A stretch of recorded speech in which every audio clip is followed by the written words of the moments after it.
So as we know, Manchester United are in desperate need to enhance our squad this summer to actually improve and go to the next stage under Erik ten Hag. Certain positions United need to focus on is especially the front line. And as we know, the number 9 position is the main priority for this window. But there are certain fans out there talking about other positions, mainly the right hand side of the wings. And for me, there's a player who actually stands out and could be a perfect candidate to actually help Erik ten Hag and Manchester United and actually improve us to the next stage. And for me, believe it or not, he's already a Manchester United player, and his name is Amad Diallo. If you don't know much about Amad Diallo, let me give you a few words to describe this player.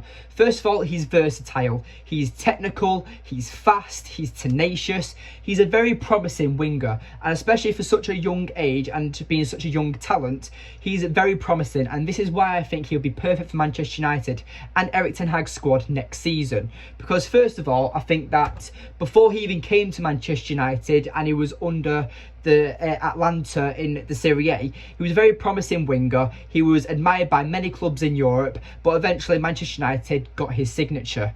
Now, Amad Diallo joined Manchester United on the 7th of January 2021 on a 5-year deal with an option of an extra year.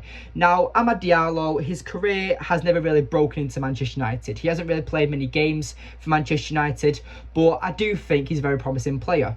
And I'll tell you why. Despite him playing just under 10 games for Manchester United senior team, he still scored 1 goal, and that was in the Europa League against Real Sociedad. But with Amad Diallo, I'm talking about his loan spells here and about how he's improved and developed as an actual player. And let me give you a few details on his loan spell right now. For me, the first loan spell under Rangers didn't really go to plan. Obviously, he was sent on there to gain first team experience, to develop physically, to develop on his game, just work on himself. And he actually did all right for the first game. He came on and scored a goal on his debut for the Scottish League and the Scottish Giants Rangers.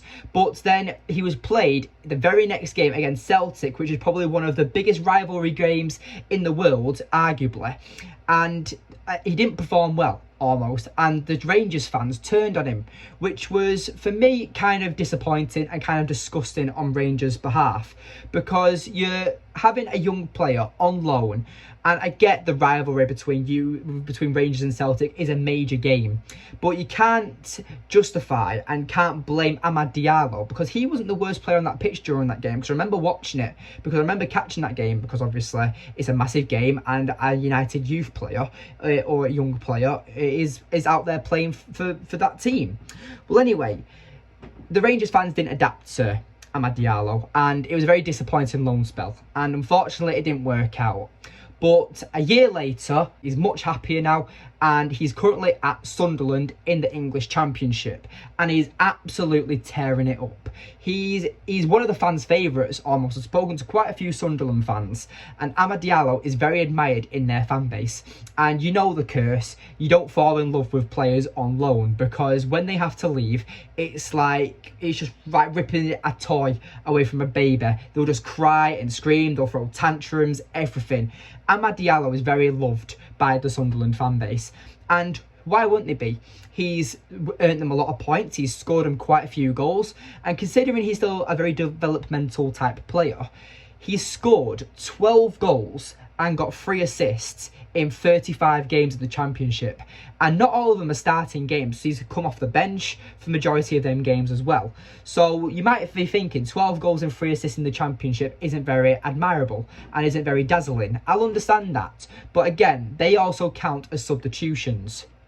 But with Sunderland, you've got to realise that this is the Championship. It's a very physical league, and the fact that Amad Diallo is actually making assists, playing the ball, scoring goals, it is developing more and more and more. Now, I wouldn't be opposed to letting Amad Diallo stay out on loan to Sunderland next season, But for me, if I had the option, I would either bring him back to Manchester United and let him develop under Erik ten Hag, or loan him out again to a Premier League side that is either in relegation or is very well known for developing young players. But I don't think that will happen, and this is why I think he should come back and develop under Erik ten Hag. He is just developing more and more and more as each game passes. He's got a keen eye for goal by being able to cut in on his preferred foot, his preferred left foot almost, and finds the back of the net, whether it's the keeper's near post or far post. He's also very creative by being able to find players and giving them the perfect balls to their feet for the Sunderland players. And I think that's something that Manchester United are actually lacking. And like I've just mentioned as well, his preferred right is left-footed.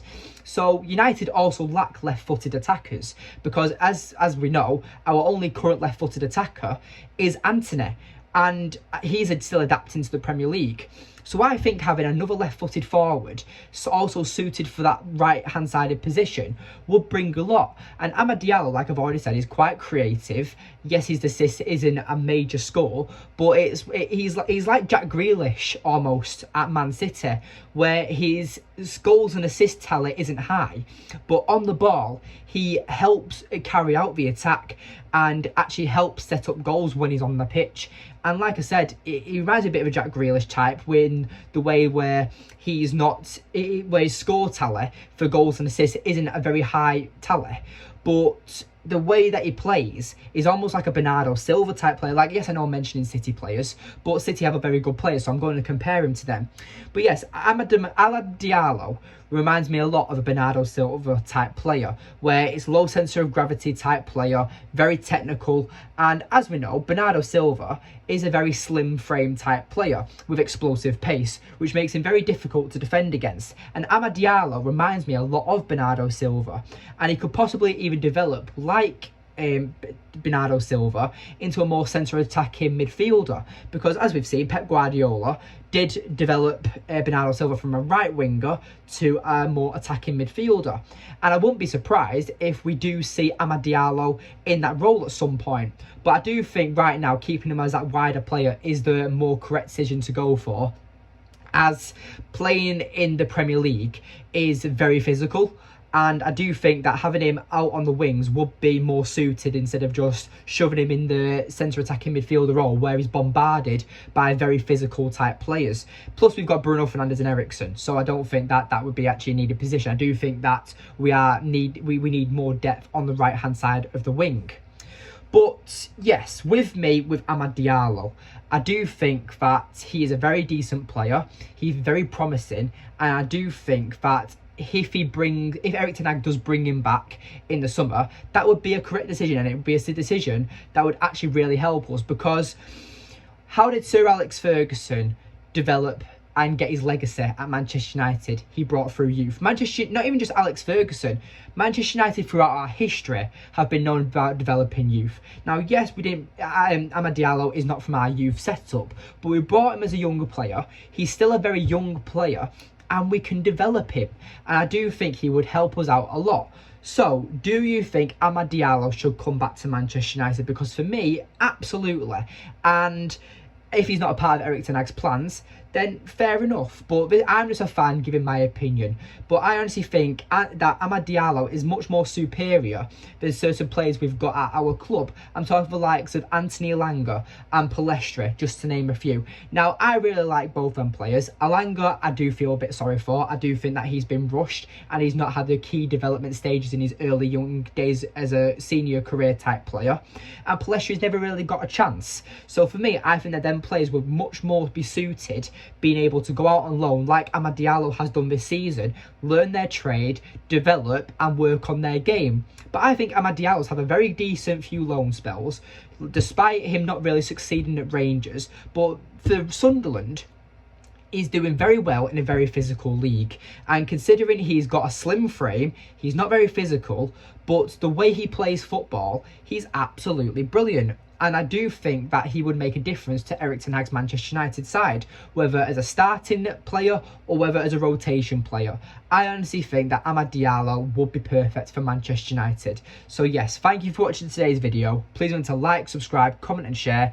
If you like this concept of video, please remember to leave your comments down below. And if you want me to do any more loan watches, any more talking about our youth players and how Erik ten Hag would fit him into our squad, let me know in the comments down below. Obviously, United have a lot of young prospects. We have a lot of young talent out there. We've got the likes of Fernandes. We've got the likes of Hannibal Mabry. We've got Charlie Savage. The list goes on. So if you are interested and you would like to see more type of this content from me on Red Devils TV, please remember to leave a like, subscribe and remind me in the comments and what plays you think I should do next. But anyway, that's been me for today. Thank you for watching and I'll see you in the next one.